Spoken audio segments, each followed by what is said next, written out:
India के पास ताकत थी, जीत सामने खड़ी थी, लेकिन फिर भी हमने रुकने का फैसला लिया। ये परंपरा आज की नहीं है, ये आदत हजारों साल पुरानी है। पृथ्वीराज चौहान ने माफ किया, गांधी जी ने अंग्रेजों को जाने दिया और हर बार दुश्मन को सजा नहीं, इनाम मिला। हम अपने आप से लड़ते रहे, जबकि दुश्मन मजबूत होता गया। दो राष्ट्र सिद्धांत को मिटाने का गोल्डन चांस था। इंडिया के पास वर्ल्ड सपोर्ट था, मिलिट्री डोमिनेंस था, लेकिन फिर भी सीज फायर को चुना गया। अगर अब नहीं तो कभी नहीं। अगला मौका शायद 30 साल बाद आता। अगर इंडिया कराची और ग्वादर पोर्ट ले लेता तो सेंट्रल एशिया का पूरा एक्सेस मिल जाता। चीन की डिपेंडेंसी इंडिया पर आ जाती, रूस से रेयर मिनरल्स आते और आज जो $100 अरब का ट्रेड डेफिसिट है वो ट्रेड सरप्लस बन जाता। इंडिया सुपर पावर बन जाता और ये सब सिर्फ 5 दिन की दूरी पर था। पाकिस्तानी आर्मी डिमोरलाइज थी, लेकिन इंडिया ने वहीं रुक जाने का फैसला लिया। जंग तो जीत ली, पर वो ऐतिहासिक मौका खो दिया। क्यों? क्योंकि हमारी मानसिकता ही ऐसी रही है, पीस ओवर पावर। 1948 में दुश्मन को 75 करोड़ रुपए दिए, 1965 में ताशकंद समझौता किया, लेकिन पीओके नहीं लिया। 1971 में जीत के बाद भी बांग्लादेश को भारतीय डोमिनियन नहीं बनाया। हर बार आग में पानी डाल दिया गया, इतिहास बार बार दोहराया गया और हर बार स्ट्रैटेजिक सुसाइड हुआ। पुलवामा, पठानकोट, संसद हमला।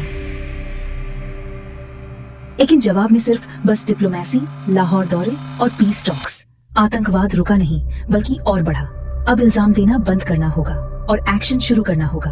बलूचिस्तान एक और मिस्ड अपॉर्चुनिटी था। उन्होंने भारत से मदद मांगी थी। वो इंडियन डोमिनियन बन सकते थे, लेकिन हमने उन्हें नजरअंदाज कर दिया। जहाँ दिल जीत सकते थे, वहाँ चुप्पी साध ली। अब समझना होगा, ये सिर्फ डेवलपमेंट का खेल नहीं है, ये एक सभ्यतागत युद्ध है। पाकिस्तान के बच्चे 6 साल की उम्र में सिखाए जाते हैं कि इंडिया दुश्मन है। पढ़े लिखे लोग भी वही सोचते हैं। वो इंडिया से नहीं, गैर इस्लामिक इंडिया से नफरत करते हैं। ये सिर्फ पॉलिटिकल नहीं है, ये आइडियोलॉजिकल जंग है और यही है आखिरी मौका टू नेशन थ्योरी को जड़ से खत्म करने का। बात जमीन की नहीं है, बात सोच की है। उनके खुद के शब्द हैं, हम हर चीज में अलग हैं। जब तक ये सोच नहीं मिटेगी, इंडिया को 1000 जख्म मिलते रहेंगे। इसलिए अब वक्त है कि हम सिविलाइजेशनल क्लैरिटी को समझें, तभी शांति स्थायी होगी। नहीं तो अगली जंग इंतजार कर रही है। डोनाल्ड ट्रंप ने यह भी कहा कि अमेरिका भारत और पाकिस्तान के बीच व्यापार को बढ़ावा देने के लिए तैयार है, जिससे क्षेत्र में स्थिरता आ सकती है।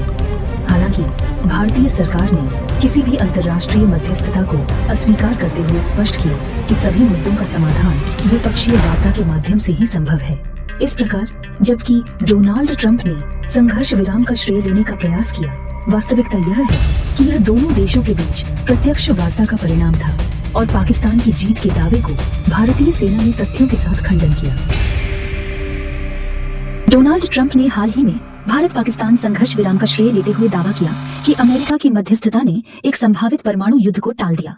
उन्होंने यह भी कहा कि व्यापारिक हितों ने दोनों देशों को शांति की ओर अग्रसर किया।